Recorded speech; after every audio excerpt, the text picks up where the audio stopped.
What's up, YouTube? It is your Lord and Savior, King D353 here, and I bet you're wondering why it is you're staring at a generic Battleground picture, rather than my sexy face. Well, I'm sorry to be a disappointment, but it seems every time I try to record from my webcam directly, my webcam will act up and stick like no one's business, causing weird glitches in the video and occasional stutters in my actual voice, sometimes pieces of words being clipped out.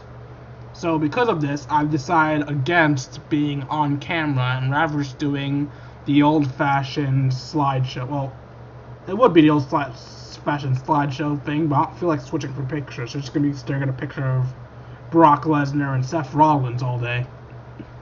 Anyway, onwards to the actual show.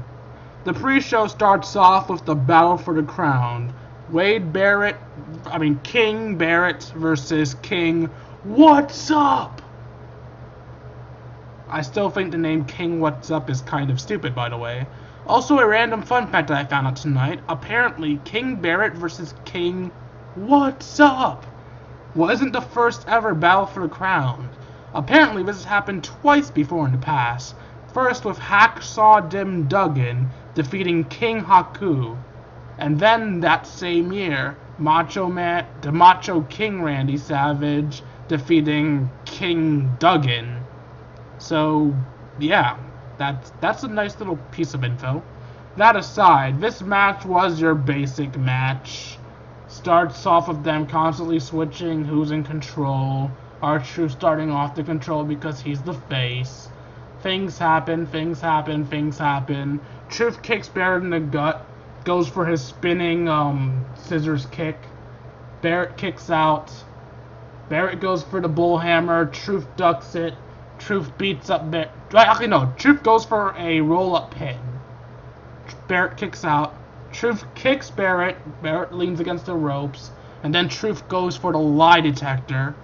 It's not the fucking lie detector, by the way. The lie detector is his spinning body run thing. Whatever. I hate WWE changing the name of moves because it makes no sense. He already had a move called the lie detector. Why did you make his finisher called the lie detector? Anyway, he goes for the lie detector, aka Little Jimmy, and Barrett grabs onto the ropes, causing Truth to just fall back and hurt himself. As Truth gets up groggily, Barrett goes for bullhammer number 2 and connects this time. 1, 2, 3. Barrett is still the king of the ring. Now the first match of the night was Randy Orton versus Sheamus. I'm sure you could just feel the excitement I had for that match. The match starts off its usual self with, Orton having the advantage because face. And honestly, I was so bored about this match, I don't remember most of what happened in it. I do remember there was a point in the match in which they both countered one of each other's signatures with Sheamus countering Orton's DDT, and then Orton countering the 12 beats of the Baldrin? I think it's called the Baldrin. And then later on in the match, this is actually something I kind of disliked about the match. At one point, Sheamus managed to get on the top rope to hit Randy with most likely a shoulder block, because that's always what Sheamus does when he's on top. And Randy turns around and punches Sheamus in the face. Why do I not like this part of the match? Because Randy's a fucking idiot. There have been plenty of times in WWE in which they have had a lapse of logic, but we just deal with it because it's WWE. You don't expect them to do their smart thing all the time. But when Randy Orton, somebody known for being intellectual and taking advantage of situations, stops somebody from doing a move which would perfectly put them in place for an RKO, and he chooses to punch him instead. I'd like to believe Randy's the type of wrestler who would watch tapes, watch other people wrestle, so he would know what they would do. He should know that Sheamus' only top rope move is a shoulder block, which is a move literally begging to be caught in an RKO. But whatever, Randy's an idiot. Moving on. Shit happens, no one cares. Randy Orton finally starts doing his thing as Sheamus goes for a brogue kick, misses, and runs back into a power slam. Randy, now feeling it. Let's make a Shulk reference. Throws the opponent through the ropes and does his little apron DDT thing, aka the Hangman's DDT. With Sheamus down for the count, Randy Orton prepares for his signature RKO. Sheamus, though, pushes Randy away and brogue kick right to the face. Too bad for Sheamus, he couldn't capitalize immediately because Sheamus fell over and just rested there because, you know, he just got the shit beat out of him. Of course he's going to need to rest. After Sheamus finally rested up, he got up, pulled Randy into the center of the ring, and put Randy into the cloverleaf. From here, Randy struggled to stay in it, trying his hardest to get to the ropes, only for Sheamus to roll him back into the center of the ring. Randy struggles some more and finally pulls himself to the ropes to get the rope break. As Randy rolls away from the ropes exhausted, Sheamus picks him up, most likely ready to finish him off, only for Randy Orton to hit an RKO out of nowhere. 1, 2, 3, Randy Orton is your winner.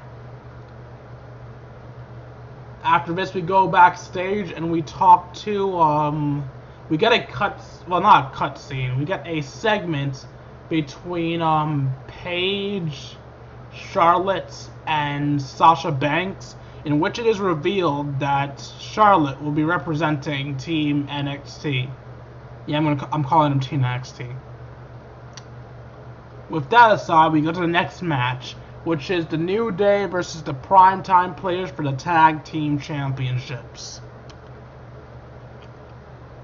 This is another match I can't call move for move because bad memory, I'm sorry.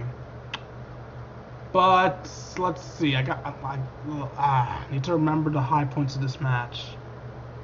There really weren't many. It was your basic primetime players doing better than they should because they're good. Oh wait, there actually was one thing about this match I enjoyed, and that was the big start of it. Normally in the start of the match, you see the face completely annihilating simply because they're the face. That didn't happen this match. This match actually started off quite even between Darren Young and Kofi Kingston, with Kofi Kingston actually starting off with the upper hand, using his speed to have the advantage over Darren Young. This isn't something that's seen often, so it was quite the treat. Of course, that didn't last long because faces gotta be faces, and they completely decimated New Day. Until Big E Langston came in, gave Darren Young the biggest suplex of his life, and from that point on, Darren Young became the New Day's whipping boy. After a bit of Darren Young whipping, Darren Young manages to get a tag into Titus O'Neil. Titus goes out to Kofi for a bit. I'm trying to remember what the hell happened to me lead to Titus tagging in Darren, but I can't. Oh well, I can't remember what happened to lead to it, but Titus then ends up tagging in Darren, and Darren actually ends up taking out all the members of New Day in a massive flurry of Darrenness. And then Kofi comes in to try to save Big E Langston, and he goes for his patented Trouble in Paradise, only for Darren Young to duck the Trouble in Paradise, hoist him up and hit him with the gut check. Darren then tags in Titus. Big E goes after Titus for a clothesline. Titus ducks it. And as Big E's running towards Titus, he hits him with the Clash of the Titus. 1, 2, 3. Titus O'Neil and Darren Young are still the tag team champions. The next match of the night is a triple... Well, alright, I forgot that we talked about this announcement. Before we talked to Charlotte and them, there was actually an announcement that the three Diva teams, Team Bad, Team Bella, and Team NXT, were each going to have to choose one representative to be in a triple threat match. And that triple threat match is the next match in the card. This match ended up taking place between the newly revealed to be in the match,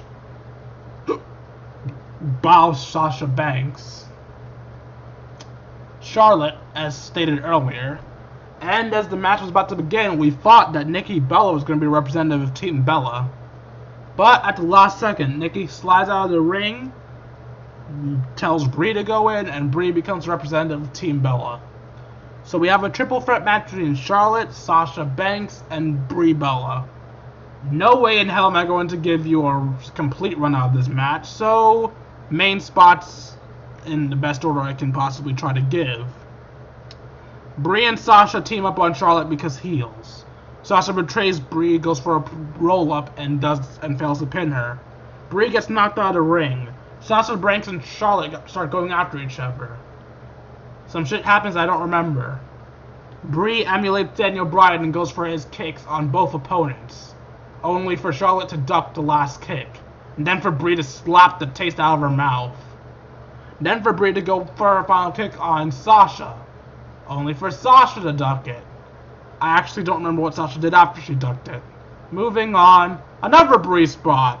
After Sasha Banks and Charlotte start beating the fuck out of each other again, Brie climbs into the top rope and missile drop kicks both of them at the same time. They both end up rolling to the ropes to rest, and Brie gets up, notices her downed opponents, yells out her patented Brie mode, and then starts a knee frenzy to both of them, before the bow Sasha Banks ends up tripping her out of the ring.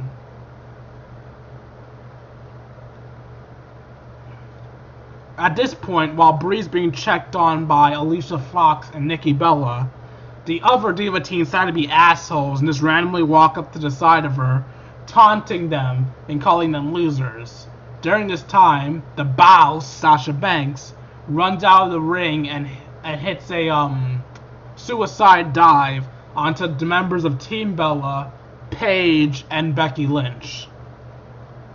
After this, Charlotte's the only one left in the ring as Naomi and Tamina start to help Sasha Banks up. Then Charlotte jumps out of the ring on top of those three. From there, Sasha Banks tosses Charlotte into the ring and goes in after her, hitting Charlotte with the I can't remember what Sasha Banks' finisher is called, I apologize. I don't watch NXT that much, to be honest. But Sasha Banks hits with that modified crossface move.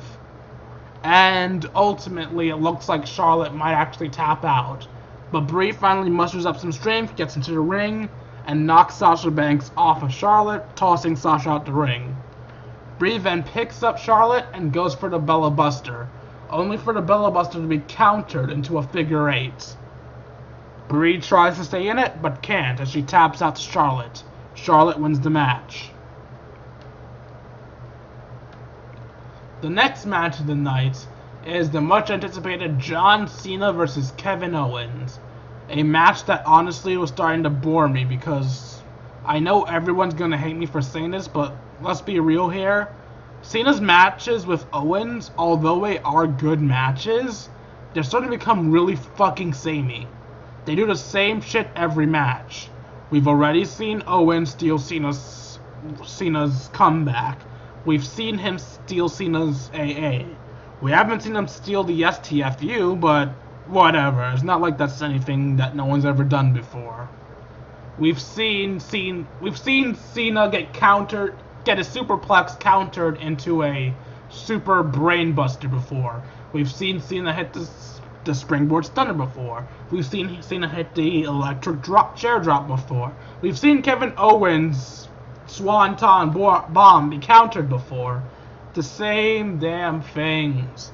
The only differences between this match and every other match they did was a brief moment of Kevin Owens slipping out of the ring that when Cena tried to taunt him, he wouldn't see him, leading up for Kevin to do a very humorous, "You can't see me." Kevin Owens stealing the STFU, and Cena doing an STFU from his electric chair drop. Other than that, it was all the same up to the end of the match, in which Kevin Owens goes up to the top again, only for Cena to punch him down. As Kevin Owens is sitting up top, Cena climbs up and hoists Kevin Owens up to his shoulder to hit him with the Super AA. And Kevin Owens is now officially the first person to ever kick out of a Super AA. With this, Cena stares down at him, stares at the ref. This did not just fucking happen. He pulls him into the center of the ring, hits the SCF on him, Kevin Owens drags and claws his way to the ropes to get the break, only for Cena to pull him back in, lock the STF in again. Kevin Owens struggles and struggles and struggles and finally taps out. John Cena retains the United States Championship. Cue all the Cena haters preaching that Kevin Owens got buried now. Can you hear it? I can hear it echoing all around the internet. Yep. That's some bona fide Cena hate right there. Alright then, while they all raise their pitchforks to WWE, let's continue. Now, next isn't a match, but rather a segment, as The Miz comes out and comments on the fact that Ryback fucked everything up for him. He had plans. He was going to win the match. He was going to become Intercontinental Champion. They had a special outfit planned for him. His publicist had gotten him a bunch of interviews for him as the new Intercontinental Champion. He's pissed. And then he insults Big Show, saying, where's the Big Show? He's not even here tonight.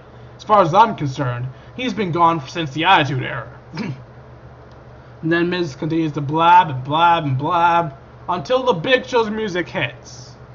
Big Show comes out as Miz says, "Hey, Big Show, I'm glad you're here. Don't listen to anything these stupid fans say. They're lying. By the way, I love you in the Attitude Era. You're a legend. You're great. Hey, let's team up and beat up Ryback. We can beat the Show Miz again." Knockout punch. What a surprise. Big Show came out to just knock out the Miz and be done with it. And Big Show leaves. Now with Miz knocked out, it's time for the main event. After they scrape his unconscious body off the mat, that is. The main event, as you can see from this picture I have up here, is the Beast, Brock Lesnar, versus the Architect, Seth Rollins. And Seth, surprisingly enough, did not look scared at the start of this match. He looked downright serious and prepared. Of course, that immediately gets thrown out the window as Brock Lesnar tackles him into the corner and starts shoulder blocking the holy hell out of him. Then let the suplexes begin. Five suplexes. Before Seth Rollins ends up falling around the ring. Seth Rollins says, "Fuck this shit," and goes back and tries to leave the arena, only for Brock Lesnar to put in a speed sheet, hop over the barricades like he's fucking Rey Mysterio, and toss Seth Rollins over like a pile of garbage. He then returns the belt to the ring announcer and goes back into the ring, only for Seth Rollins to start attacking his hamstrings. Seth Rollins then goes into the ropes and hits him with a chop block. From here on, Seth Rollins starts super kicking the holy hell out of Brock Lesnar. After Brock Lesnar is now on the ropes, Seth Rollins runs at Brock and kicks him out of the ring. Wait, no, not kicks him out of the ring. Brock turns and starts to breathe on the ropes as he knees him out of the ring. There we go. Now, with Brock out of the ring, Seth does a suicide dive, knocking him into the barricade. Runs back into the ring and goes for a suicide dive, again knocking him into the barricade. Runs into the ring once more, and then runs out only for Brock to jump in and head him off with a belly-belly suplex. Six suplexes. Let the suplexes commence. 7, 8, 9, 10, 11, 12, 13, 14 suplexes.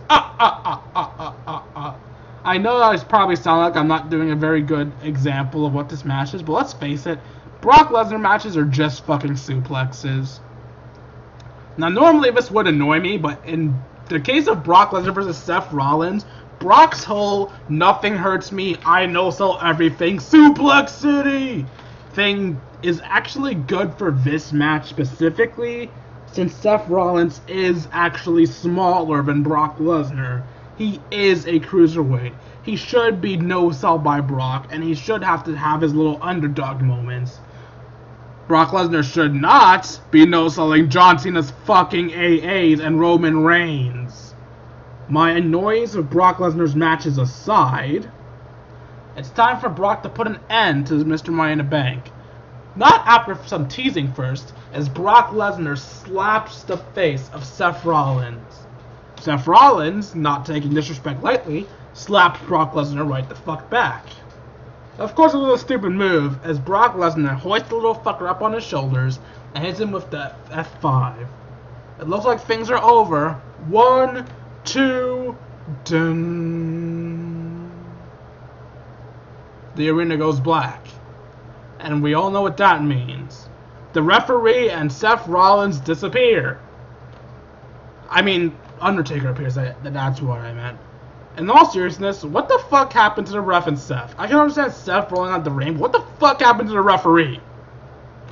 The referee disappearing off the face of the earth aside, Undertaker is pissed. Now, one would assume it's because Brock conquered the Undertaker streak, but seeing as Undertaker had plenty of time to get revenge on Brock and he didn't, I like to believe Brock was pissed at Taker for injuring Kane. And I really hope if they do explore this, I hope they say that's the reason. That would actually make the whole Brother Destruction thing actually mean something for once.